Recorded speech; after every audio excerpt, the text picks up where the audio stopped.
गिरिनन्दिनि नन्दितमेदिनि विश्वविनोदिनि नन्दनुते गिरिवरविन्ध्यशिरोधिनि वासिनि विष्णुविलासिनि जिष्णुनुते भगवति हेशिति कण्ठकुटुम्बिनि भूरि कुटुम्बिनि भूरि कृते जय जय हे महिषासुरमर्दिनि रम्यकपर्दिनि शैलसुते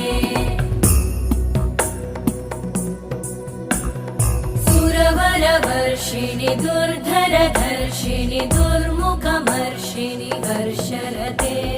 त्रिभुवनपोषिणि शङ्करतोषिणि कल्मषमोषिणि घोषरते तनुजनिरोषिणि दितिसुतरोषिणि दुर्मदशोषिणि सिन्धुसुते जय जय हे महिषा